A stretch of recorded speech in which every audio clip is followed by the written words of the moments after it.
Our conversation for this hour is going to be on citizens' involvement. We're seeing active citizens increasing. There are citizens who are now even sitting down and reading the Constitution and then recording content and sharing that content. There are citizens who are looking at our debt situation. They're already doing their own debt audits. There are citizens who are looking at the budget. Okay. Parliament is resuming today. The supplementary bill will be among the things, the supplementary budget. There are citizens who are looking at it. Citizens' involvement in tax justice, in debt audits, and the role of the IMF. That is the conversation that we're going to have for the next 1 hour. And we are joined by the Executive Director of ActionAid International Kenya, Susan Otieno. Susan, good morning. Good morning, and how are you? Very well. Glad to be here. Glad to have you back here. Thank you. The hot seat of the Situation Room. Thank you so much. You're looking well and healthy. Thank you. It's a good thing. It's a good thing. City has the day's proverb, as you know what City does. The last 3 weeks or so, he's been in island nations across Africa. Sijui he took us to Cape Verde. Sijui he took us to Sao Tome and Principe. Sijui now he's taking us to the United Union of the Comoros. Those ones. Yes. The Union of the Comoros. Yes. Whose capital is called Moroni. Okay? Very many interesting islands that form this. The major islands are Grand Comoro, Moheli, and Juan. And there's one called Mayotte. Though it is said that this one is actually a department of the Republic of France. There are many, Mayotte. Yeah, there are many such islands. Some called Savage Island, those sides. It's an island which is not really next to Spain, but you are told it is a department of the Republic. Another one is a department of the Republic of Portugal. And yet they're independent. Right. The day's proverb. Where there are riches, thieves abound. If the riches are large, the thieves are big.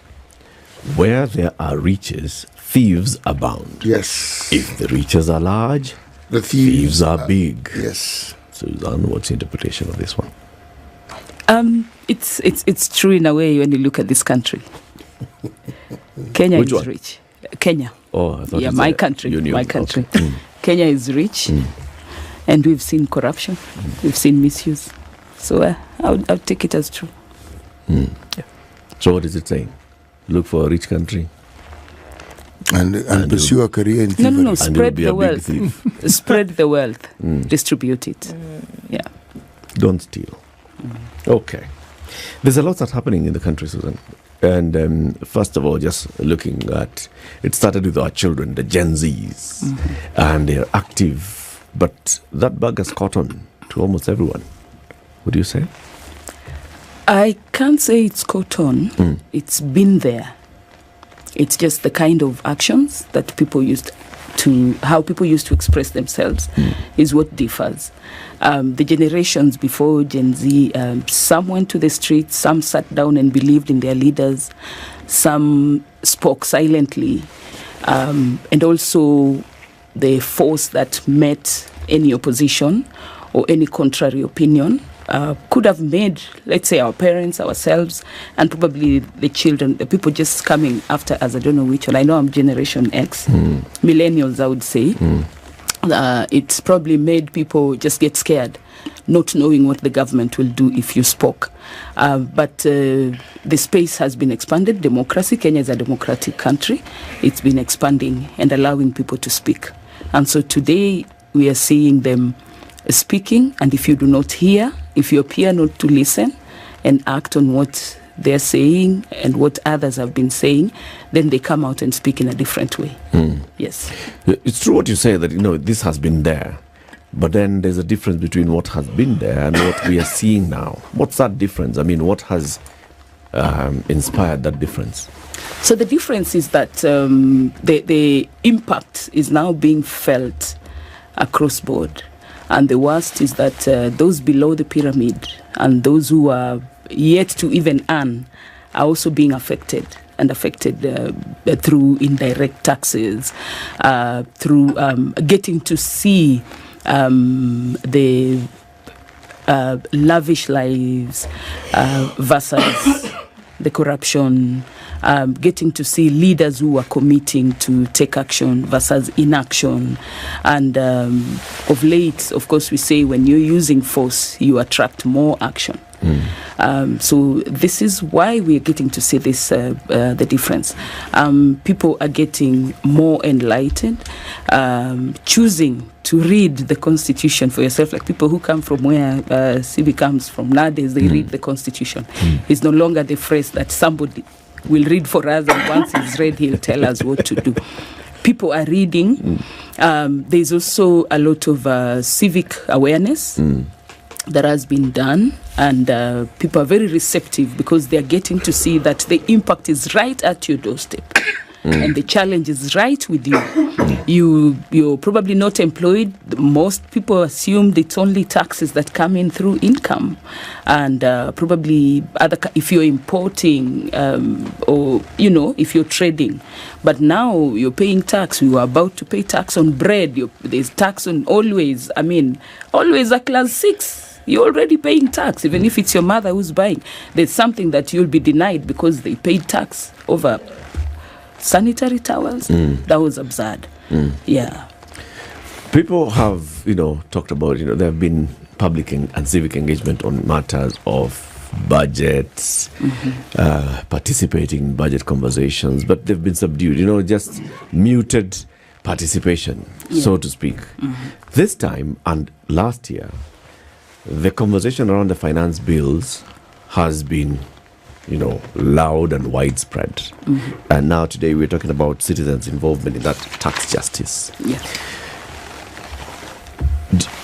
Do you think these two conversations, let's just take the last 2 years, because in last year's finance bill conversation was loud. This year's finance bill conversation was louder. Maybe next year is going to be loudest. Do you think people are looking at it from the angle of justice, or just looking at it from the angle of but this year it's from an angle of justice, and last year I would say as well. If you look at when you talk about tax justice, you're simply looking at policies that target attaining a social and economic equality through taxation. And so whatever you put in place should be one that drives the country towards equality, towards equity, fair distribution. If you're earning more, pay a little bit more. But we are not seeing that. We are not seeing fairness. We are not seeing transparency. It is not certain. It's expected to be simple. That's something that can be understood. And it's also supposed to be flexible. So we were not seeing that. People have not experienced it when the Finance Bill 2024 was out, and even before 2024. Last year, the Finance Bill that became the Finance Act brought in the housing levy, VAT on petroleum products from 8% to 16%, and many more. And so people tried to talk about these things. But we are here, we are paying housing levy. Whether we will own the houses, it's something else to be determined. And a lot of information keeps coming out in terms of where is that money being put, how is it being used, and coupled with the corruption that we were promised, that when we have the government in place, corruption will go down, people will be held accountable. That went missing. So what we are seeing from 2023, people moved into 2024, into the Finance Bill 2024. Again, there were still proposed, there were still targets on some of the basic products. I mean, bread, of all things. Sanitary towels, eco-levy, excise duty going to 25% on finished cooking oil. I mean, we all fry, So, and it appeared that, number one, people gave their input, what they wanted to see. Institutions were invited by government to speak, but unfortunately, there was little action. It did not reflect to appreciation of people's contribution. Yet we have a Public Participation Act. When you invite people to participate, you should also reciprocate by taking into consideration what they brought out. So then it has led us into really seeing great government failure in this process. You see government failing to listen to the voices of the people. I think that's where the biggest problem begins. People are talking from all corners. People speak in church. People have spoken in meetings. People speak in funerals. But organized public participation for people to give their views. Organizations, we were invited. We went and presented our opinion, and very little was taken in. I know the civil society took advantage. It has necessitated public participation by letting people know how to review a bill, what input is needed, what is important information, how does it translate to your day-to-day. But that has not reflected in the government action. What would government action look like, Susan, when we're talking about, bills being, public participation and the results of that then being presented to government? How would we know that government is listening? Would we expect that everything that has been presented to government then be taken wholesale, applied wholesale? Or what would be the measure of activity engagement? I think if you're a good listener, you'd give feedback by action, or feedback when you do not incorporate whatever has been shared. And so if you come out, again, we've also seen a lot of arrogance in form of feedback. That then is not feedback. When you say whether you like it or not, you're going to pay. That for me is not feedback. But if you realize that when the demos began is when taxes on bread, was dropped.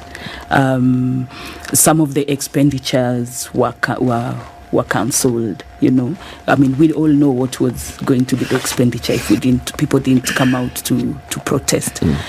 It's at that point that you ask yourself, why did they have them in the finance bill to provoke people? Why was it kept in there? What was the aim? And sometimes we ask ourselves, first and foremost, you'll realize that you cannot even talk about the tax justice without coming to the public debt and without dragging and bringing in IMF. All this is in response to prior actions that IMF expects a country to undertake before it can continue enjoying any loan or whatever it is. And so you realize that if government educated its own people, letting them know that we are engaging in this business because we do not want to default, and we also do not want to have unfavorable balance of payment. This is why we are doing this. And as we do this and we are getting the funding or the grants or whatever it is from IMF, we are getting cheap grants. They are not. They are loans that are more expensive than what America and the Europe is paying. The interests are higher for Africa. So nothing is being explained. So when you see such contrary actions to what people are demanding, definitely there's agitation. Susan, the government would argue that actually, same way the citizens are talking and the government is hearing, the government is also talking, but maybe the citizens have not been hearing. Are they talking too late? Throughout. Is it? The government could argue that when it comes to matters of debt, right? For example, this administration could argue, from the very beginning we talked about debt and how debt is a problem for us, right? From the very beginning we talked about there is an upcoming payment for the Eurobond, and we do not want to default. We are trying to avoid defaulting because if we default, then it affects our access for future funding from the market. From the onset, the government has talked about the need to raise more revenues so that it can cover the amount of money that's going back to repaying debt and leave us with some money for development. The government can argue, it was saying, arguing all those things. And in fact, it was justifying why it was looking for areas in which it can raise more revenues with the proposals in the finance bill so that it can cover this problem. The government could argue, we have actually been talking, even when it comes to IMF and the, unfair global financial system. Our president has talked about it here. He has even gone to those countries and said, we need to have this conversation. We need to have a conversation about global financial access to finance. We in Africa and third world and developing countries are not being treated fairly. The government could argue, we have also been talking. Yeah. So you've talked, but there's action.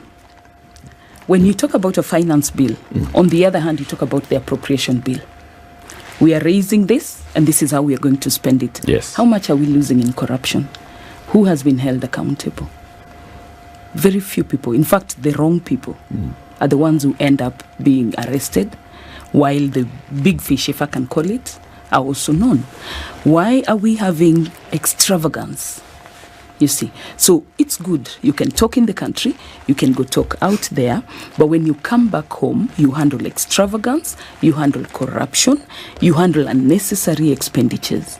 There are certain allocations that were truly not relevant. If anything, sometimes you want to say that there are certain allocations that were meant to be there to provoke the public.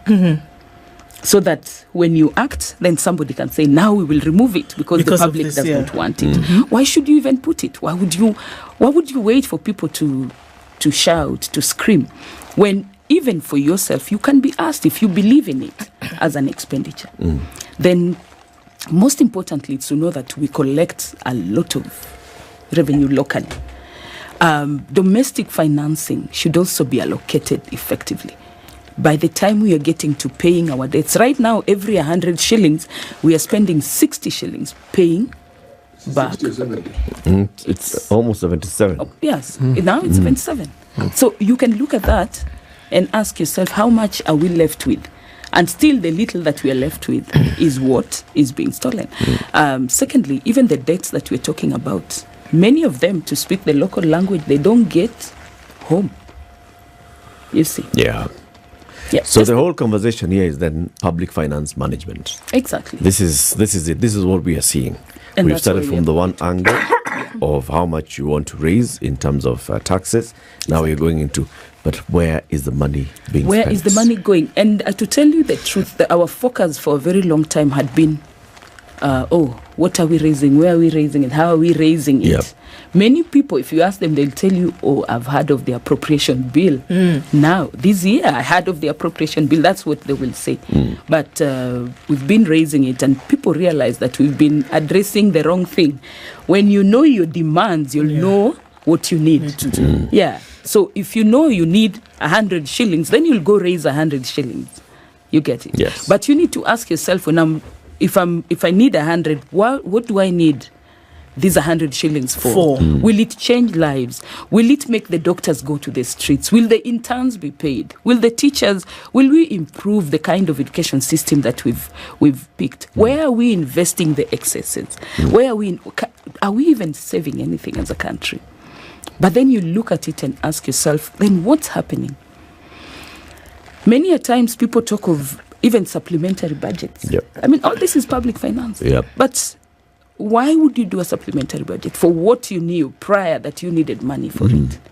You get it. So there is a lot, and I know, just to say that this country is endowed with wise people, knowledgeable people, educated people. In this continent, Kenyans are educated.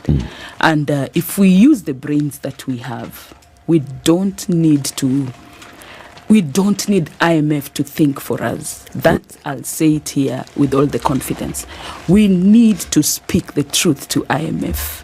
We need to look the IMF straight in the eye and tell them the truth.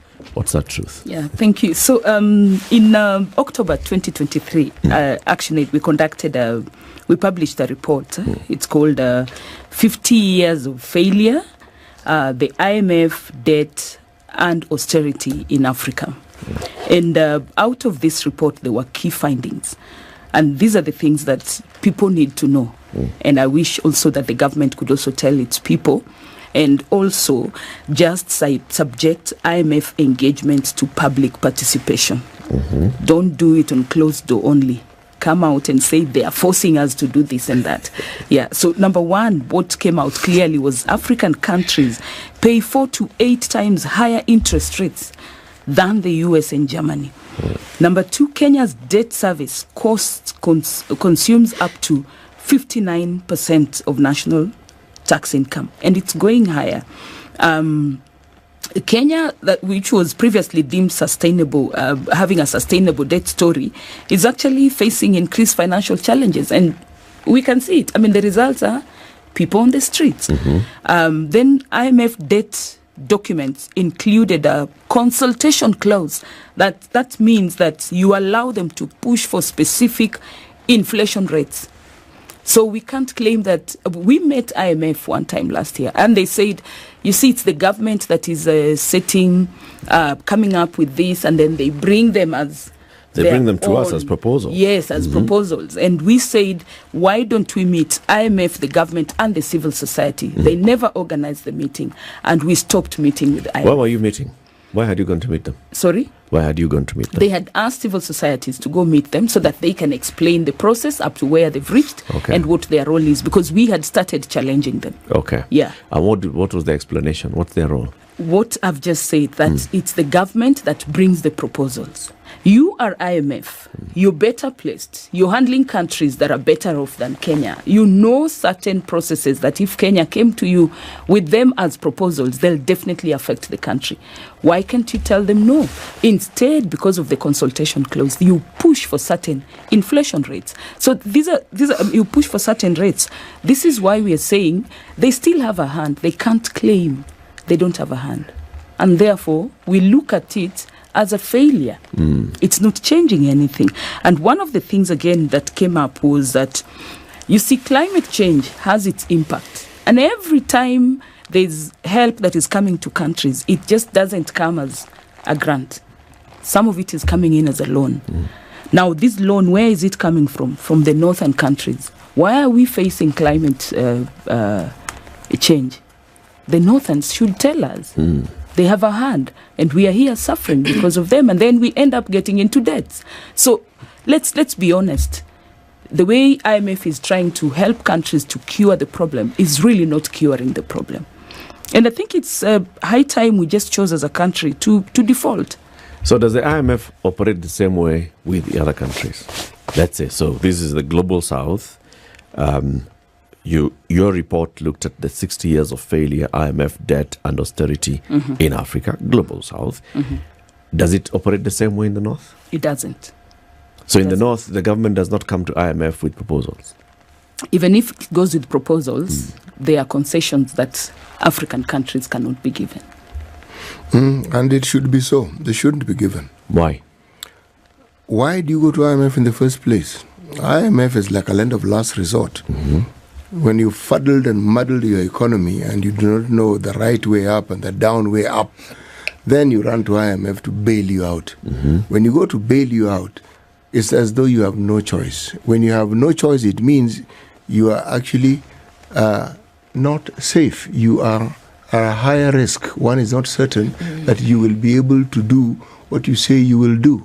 So, if you have gone to them because your economy has a problem, perhaps the message you're sending is you're not able to manage the economy. So they take you back to kindergarten and tell you, okay, this is how you run an economy. This is what you are going to do. They prescribe. Now, you're right. Their prescriptions don't work. That's for sure. They don't work. The Keynesian, John Maynard Keynes, was the view that the time when you should have austerity measures is during a boom, when there's a lot of money, not during a slump when things are bad. Now, when IMF prescribes that we should have austerity measures when we are clearly in a recession, one needs to show me where on the planet that has worked. It actually doesn't work. A recession requires you to have more money in the economy to give it a what? A boost, something that will jack it up. But I cannot blame IMF for mistakes that we have made consistently, so that we go to them when we are on bended knee. It's not as though we even have a leg to stand on. They can more or less dictate to us as they see fit. I'm saying Western countries, first of all, the denomination in which they make or they borrow is not the same as us. If we borrowed in shillings and were to pay back in shillings, some of these problems we're talking about wouldn't exist. Now, those people borrow in dollars, we borrow in dollars. So anytime there is a little movement in the dollar, we are in trouble. So it's like you never really get to ever finish paying this debt simply because the dollar has done a thing. So the interest rate keeps doing a thing. So you actually you pay, yes, but the debt actually doesn't move. It doesn't move. Yes. You're right. But we took ourselves there, didn't we? But that's why it exists. But it doesn't exist to disenfranchise Africa.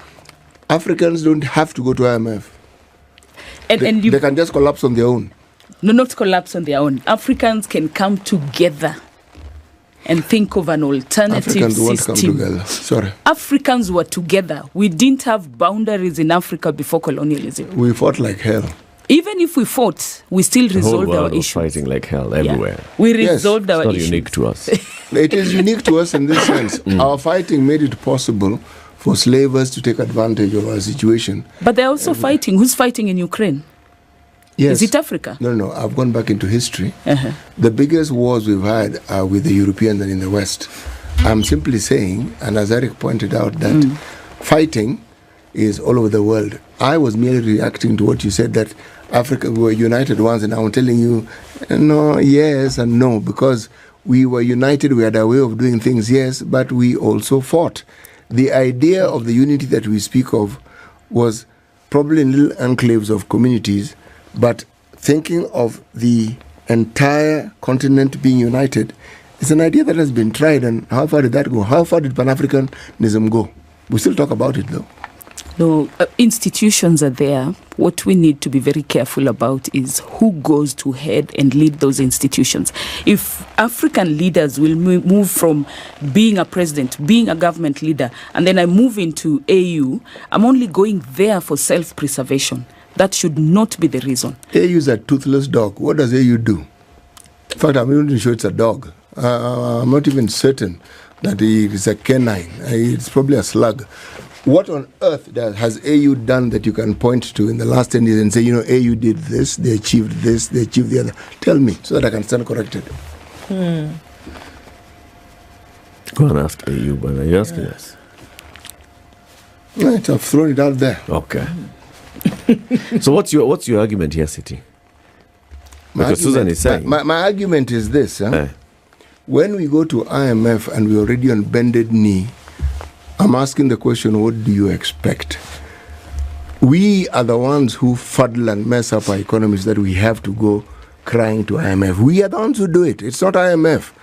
The terms that they have are unfavorable and they are constricting and they are theoretical and they don't work. They should not be. Why? City. It's their money. They can do what they like with it. No. Actually, it is. Whose money is it, Susan? It's not their money. It's IMF's money. Do we contribute to IMF? See, as Kenya. Why aren't we contributing? I think let's look at the African crisis and where it comes from. The moment we disconnect our problems from the colonial issues that took us, we have to go there to remind them that when they put money in these kitties, it's simply what was taken from Africa. No, it's not entirely true. No, see, I'll disagree with you, but I'll respect your age. We have to be very careful. Hey, it's my age only. For now. For now, I'll respect your age. Yeah, we need to look at things the way they're supposed to be looked at. With clarity, with honesty, with openness. We know too well. I think it's the Dutch government that last year but one actually agreed that it's because of some of the colonial tendencies that they have a better economy. They have a way that the Belgians have done so. They've done so. The Dutch have done so. Exactly. The Germans have tried to do so. The British have gone left and right, but attempting to do so. The French have actually not succeeded very well in doing so. Yeah, but that shows you that there is some truth. And going back to your point of we borrow in dollars and we pay in Kenya shillings. We asked for it, that's what I'm saying. Exactly, we asked for it, but we are also saying let there be considerations. No. Let there be Actually, considerations. since we are on this mode of differing, may I kindly disagree with you? Okay. You see, what we are now calling the Gen Z revolution, Gen Z movement, Gen Z uprising, is something that is long overdue. You know why? If the culture of accountability was entrenched, this story of IMF would not actually quite be there. Because when you look at the monies that we generate, forget the ones we borrow. No one has ever told us that the money we actually generate locally cannot run our country. But it's because we have these grand projects that we keep saying we need, so we need to borrow more. When you have 2 trillion, 2.7 trillion, you've actually, it's your money. What has stopped us from working with 2.7 trillion? Nothing stops us. Precisely. But the absence of accountability and the understanding among those who are in leadership that impunity reigns supreme and that they can do exactly what they like. So that's what they continue doing. So we end up exactly where we are and why we're discussing what we're discussing. And that also is maybe there I'll agree with you so that I can have peace in the studio. That there is the African description of leadership. That a leader has to be at a different level, higher, wealthier, worshipped than the subjects. That's the African understanding of leadership. And the subjects encourage this and they fuel it. And this is what we needs to change. This needs to change. If you say you're a leader, you're a servant to the people. If you say you're a leader, you serve them. So then is there not truth then in this very thing that a bank, because IMF, for all intents and purposes, is a bank. For all intents and purposes. And that nobody forces you to go there. And then they have rules within which they operate. Now, if we as nations were doing what it is that we were supposed to do, accounting for each cent, really, that is then bequeathed upon those who are in a position of leadership and governance to do the right thing, would we need to walk into the doors of this bank for all intents and purposes and then live by their conditions? I think the problem is that we are already there, and I would want to look at, now that we are there, what should happen. One of the things that IMF ought to do is to move away from the failed neoliberal economic model and stop imposing austerity policies and constraints on public sector wage bills. Because they don't do this across board. Is this what we're saying? That these conditionalities that they put in when they ask or call for austerity measures here and there, do they not do them for the other jurisdictions, apart from the 53, 54 African nations whereby they may have presence? Are we saying that they do not bring about these austerity measures in other nations where they give financial assistance? I think they are more on Africa and comparing the economies in Africa. If they are to put measures, they should also be having measures that help the countries to generate more income. So what we are seeing is that a country like Kenya, therefore, fails to invest in industries, local production, and what happens, we focus more on exports. So why do we fail, on imports? May I ask if I just allow me to interject there to ask so that we can go. Yeah. Why do nations? That's an interesting, because there's a book called Why Nations Fail.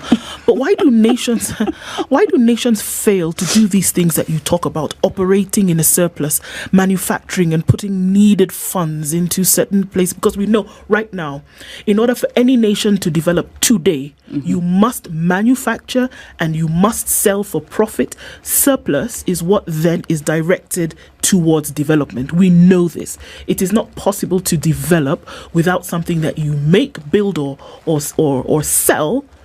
Then with the profit is what is now put back in. That is how you develop. We know that. Yeah. What stops nations from doing this? What stops Kenya, South Africa, what stops Nigeria? What stops Cote d'Ivoire, Burkina? What stops these nations from doing this thing that's going to bring about a surplus? Is it the IMF, its foreboding nature on these economies? I'll first start by saying this, that every government, when it comes to power, it comes with an economic model that it needs to drive. First, it's part of its manifesto. It's part of why people will vote for them, and it needs to drive that economic model. So a good economic model should be one that flows within systems and structures that have been set. So if we have ways of identifying whether we are investing adequately in local manufacturing industries, investing locally, using our funds, our revenues as is expected. If we have ways and processes, we have pieces of legislation that guards that, then nobody should come and change or tilt it. Even if you come in as a government, the developed countries, that's the only thing I refer to when I talk about them. Otherwise, the rest I avoid. If you look at them, sometimes, irrespective of who comes in as the president, the systems continue functioning. But in Africa, and back to my country, when you come in as the government, then there is interference with the system. Like one which way or one? the other. Give us an example. One way or the other. From Moi to Kibaki to Uhuru to Ruto, show us a system that has been interfered with, that has stopped working. So one, change of government. Look at the education system. Right. We moved from what? 763. Moi. Which one was yours? 763. The what?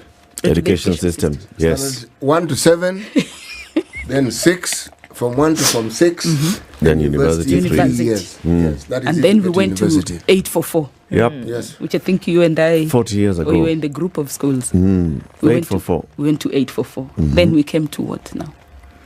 After 40 years, Susan, it is not because of change of government. No. When let's be clear. Because your argument here is from Kenyatta to Moi, there was an entire disruption of the system. From Moi to Kibaki, there was a disruption of the system. Kibaki to Uhuru, a disruption of the system. Uhuru to Ruto, a disruption. Which system has been disrupted? From Moi, from 844, I just want to flow with the systems. Okay. We moved from 763, we came to 844. Yes. We discovered the failures of 1985. We are now in the CBC. In CBC. Now, 2020. for the system to operate, the government appreciates it and ought to invest in it, so that we do not say that we are changing, and when we come in, we say our priorities are not education, our priorities is X. That, for me, is what I'm talking about. But where is the change in priority, Susan? I think sometimes we beat ourselves too much. We look at ourselves and we say, African countries, our country, we change too much, we don't have... Where is the change? Moi left 844, Kibaki came in, continued with 844 for an entire 10 years. Uhuru came, continued with 844 for how many of the 9 years? Half of the term of the 9 years. 3 quarters. Yeah. Where are we today? We are in CBC now, which was started by Uhuru, and Ruto has not disrupted it. He's saying we're still going on with CBC. But what is its effectiveness? Do we have sufficient teachers? Did we continue with the investment? Because let's say, if we say the education system was not about the government, then it meant we continue investing, we continue building the capacity of teachers. Yep. Yeah, but what have we seen? Even in the 2024 finance bill, there were cuts on what was allocation in education. So will it grow? Will it grow? Will it improve? Good question. Exactly. So that's why I'm saying, if you come in as a government, try and safeguard the system. You adopted an education system, improve it, grow it, and let it deliver what it's supposed to deliver. Soon, university students are going to pay almost 200,000, 300,000 worth of school fees. I remember I paid 42,000. And it was difficult for my father. He sold the gas cooker. He sold my mother's sewing machine because we were 8, just to make sure that I can finish campus, and then we see how to handle the rest. That's what my father had to do. And yet he was working. Today, how many parents are going to afford? During those days, more girls didn't even go to school. How many girls are going to drop out of school in this day and age where everyone is talking English? Why? Is it because of underfunding? That's the thing. Or is it because of a change of privatization? funding? Exactly. So if we say that our system is to ensure that illiteracy levels go to 0, we do what we can. I was listening to the PS for Higher Education, Beatrice Nyangalal, the other day on an X Space, and her argument was actually that the people who come from the vulnerable homes, and that's the same argument that was, by the Presidential Working Party on Education Reforms that proposed this and introduced this. It's the same argument that has been, with the Ministry of Education, with the President himself, that this is supposed to help and bring equity in the education sector.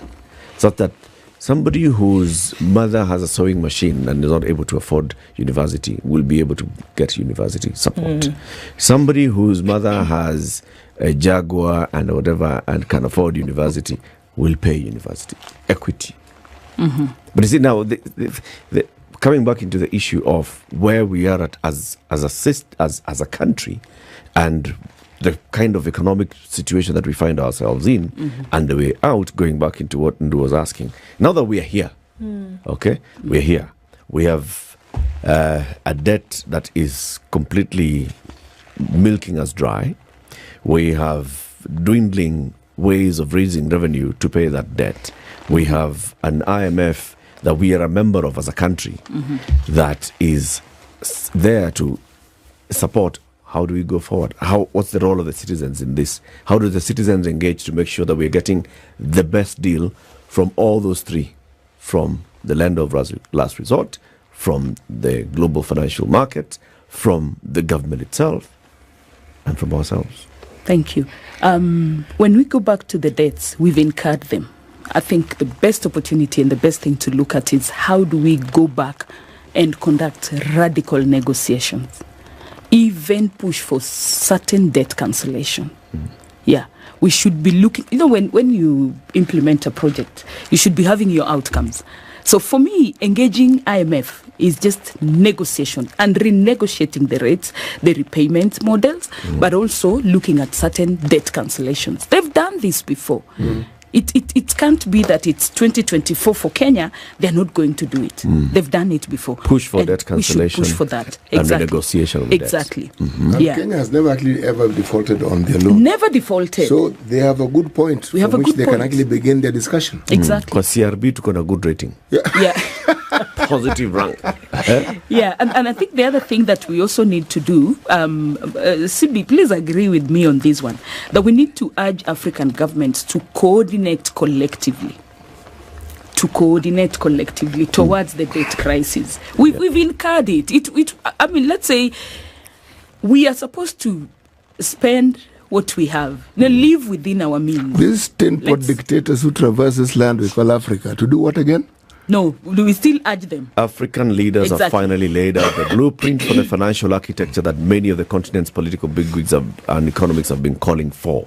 Calling for a restructuring of the global financial infrastructure. Exactly. We're already doing that, Susan. Yeah. Another one? So that's number two. And then we also, as you're saying, while we are pushing for the restructuring, but we also need alternative economic paths. We need alternatives. I think Africa should not just leave knowing that it's IMF.